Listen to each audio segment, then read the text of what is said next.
Bismillahirrahmanirrahim. Assalamualaikum warahmatullahi wabarakatuh. Yang saya hormati Bapak Dr. Sukoco, SSI, MSI, MKom sebagai dosen pengampu mata kuliah Sistem Analisis dan Desain, serta Bapak Ainul Yakin, MKom sebagai dosen tutor mata kuliah Sistem Analisis dan Desain. Izinkan saya, Agung Dirmansyah, NIM 20551379, Prodi PJJ Pasca Sarjana Magister Teknik Informatika Universitas Amikom Yogyakarta. Menjelaskan sebuah jurnal yang berjudul Designing an Application of Software Project Management by Using Framework Scrum atau SPM Scrum. Jurnal ini dipublish di Journal of Information Technology and Computer Science atau JITEX. Jurnal tersebut dimasukkan pada 23 Februari 2021 dan di-approve 8 April 2021 berbahasa Inggris. Nanti saya menemukan jurnal ini di pencarian Google Scholar. Nanti untuk link Google Scholar dan link jurnal akan saya lampirkan. Jadi di sini saya akan menjelaskan abstrak, masalah, tujuan, kemudian metode, dan hasil. Jadi untuk abstraknya adalah kegagalan dalam pembuatan produk aplikasi yang dibuat oleh startup di banyak negara. Secara keseluruhan sebagian besar mencapai 75% tingkat kegagalannya. Sedangkan kegagalan produk aplikasi yang dibuat startup di wilayah Indonesia mencapai 90% kegagalannya. Kegagalan produk tersebut disebabkan beberapa faktor. Yang pertama, faktor non-teknis dan manajemen dalam pengelolaan startup itu sendiri. Laboratorium Rekayasa Perangkat Lunak atau disingkat RPL, Fakultas Ilmu Komputer Universitas Brawijaya mengembangkan aplikasi guna mendukung keberhasilan suatu proyek manajemen rekayasa perangkat lunak. Hasil analisa yang telah dilakukan adalah terhadap tugas akhir mahasiswa Fakultas Ilmu Komputer Universitas Brawijaya yang umumnya mengembangkan perangkat lunak. Mereka memiliki kendala utama dalam pengelolaan manajemennya. Solusi pembelajaran yang dikembangkan melalui System Development Life Cycle atau SDLC dan Project Management Life Cycle dikombinasikan dengan metode Scrum, di mana aplikasi tersebut dinamakan Software Project Management atau SPM Scrum. Jadi hasil analisis yang dilakukan adalah pada beberapa proyek pengembangan perangkat lunak yang mengacu pada Software Development Project Management yang berkelanjutan. Selanjutnya strategi Software Development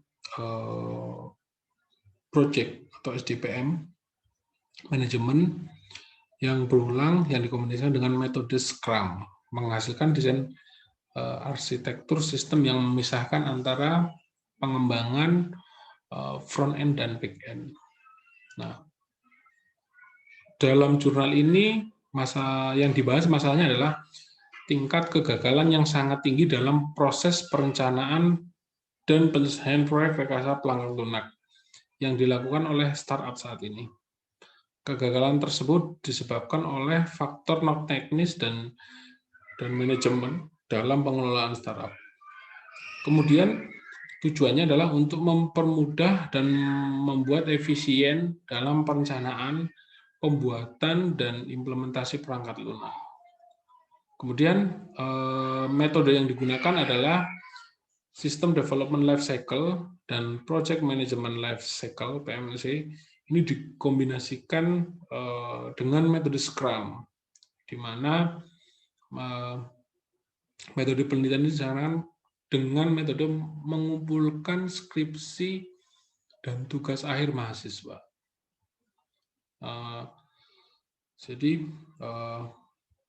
sebelum berlanjut ke hasilnya,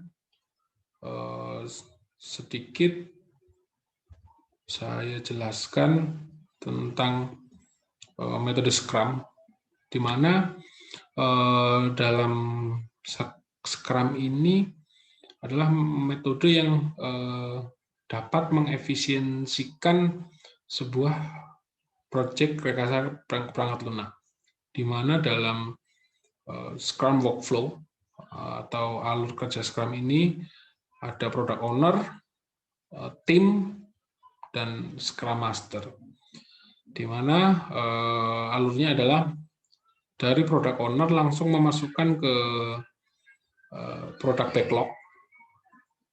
Kemudian dari product backlog ini akan dimasukkan ke sprint planning meeting, di mana tim ini langsung bisa mengetahui dari hasil asesmennya. Nah, dari hasil sprint planning meeting ini dimasukkan ke sprint backlog, di mana nanti pekerjaan analis, programmer, baik programmer database, dan semuanya akan diefisienkan di sini. Jadi bisa saja satu orang mempunyai peran yang double. Nah, kemudian ada yang namanya sprint. Sprint ini pekerjaan itu bisa dimulai dan didistribusikan di setiap tim yang berjalan.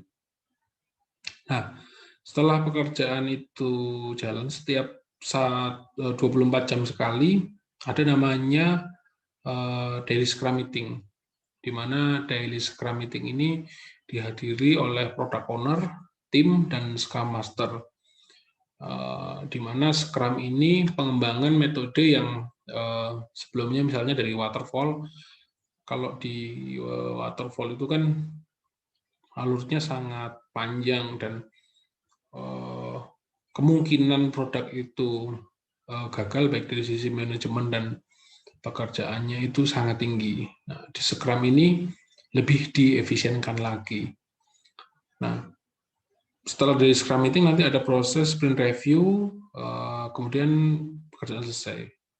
Nah, ini adalah proses Scrum dalam pengerjaan rekayasa perangkat lunaknya. Di dalam jurnal ini, metode Scrum ini dikombinasikan dengan, ini mungkin SDLC ini sedikit saya jelaskan juga. Jadi alurnya sangat panjang sekali, dari proses penentuan scope of work-nya, kemudian ada proses desain, build.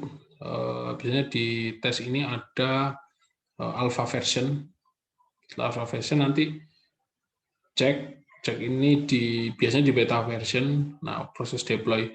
Nah, ketika deploy ini ada yang belum sesuai, ini akan kembali lagi di awal. Bukan seperti di Scrum. Di Scrum ini bahkan ketika di daily Scrum meeting ada yang belum sesuai, si product owner atau Scrum team ini bisa langsung meminta, misal ada gap, bisa meminta langsung oleh timnya. Beda dengan SDLC. SDLC ini akan kembali ke awal ini. Nah, selanjutnya adalah hasil. Jadi dari hasil di jurnal ini, hasilnya adalah strategi pengembangan rekayasa perangkat lunak yang digunakan bersifat repetitif atau berulang, di mana tidak ada perubahan kebutuhan yang signifikan atau mayor dalam software development life cycle-nya, dan berfokus pada perancangan, penulisan codingnya, kemudian pengujian yang berlangsung secara berkala. Setelah mengetahui jenis karakteristik proyek yang berulang, maka strategi software development life cycle yang digunakan haruslah repetitif juga.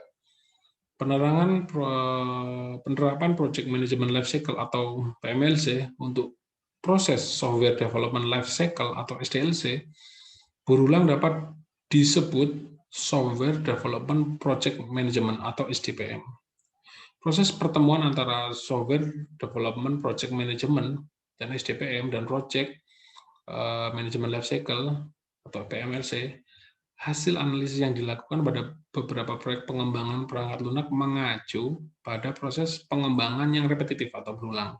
Selanjutnya, strategi Software Development Project Management atau SDPM berulang yang dikombinasikan dengan metode Scrum, menghasilkan desain arsitektur yang memisahkan antara pengembangan front-end dan back-end. Hasil dari penelitian adalah sebuah aplikasi yang disebut SPM Scrum. Nah, di mana sedikit saya sampaikan untuk kelebihan Scrum. Yang pertama adalah Scrum membantu perusahaan menghemat waktu dan biaya, dalam artian efisiensi uang. Biaya overhead sangat minim. Selanjutnya, dengan menggunakan metode Scrum, kita dapat mentransformasikan bisnis yang sulit di luar menjadi untuk mudah dikembangkan. Karena di sini bisnis proses yang panjang bisa kita potong kompas istilahnya. Kemudian pada metode Scrum, pergerakan pengembangan cutting edge dengan cepat dikodekan, diwujudkan menggunakan metode ini. Bagian selain yang mudah diperbaiki. Jadi seperti gambar yang saya jelaskan tadi, ketika sprint review ada perubahan itu bisa langsung di-cut. Jadi tidak seperti waterfall misalnya.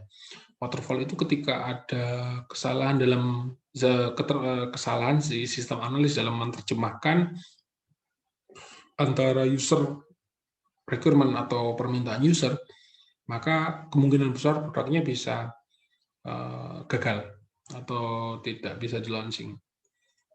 Nah, kemudian ini adalah hasil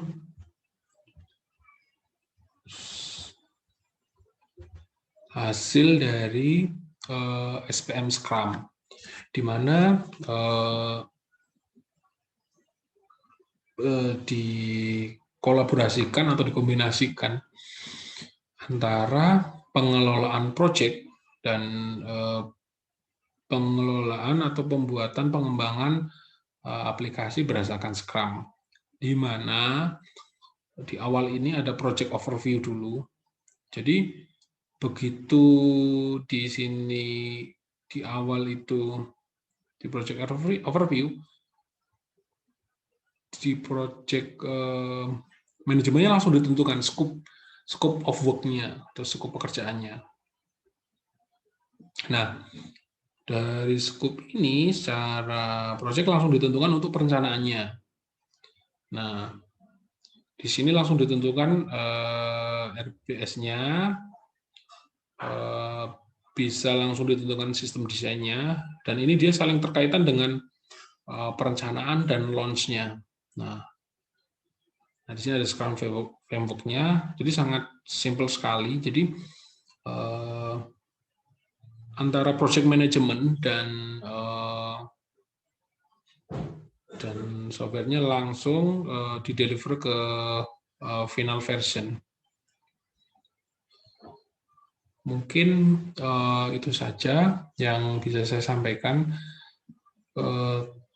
Nanti link jurnal dan link di Google Scholar-nya akan saya share. Terima kasih atas waktunya. Wassalamualaikum warahmatullahi wabarakatuh.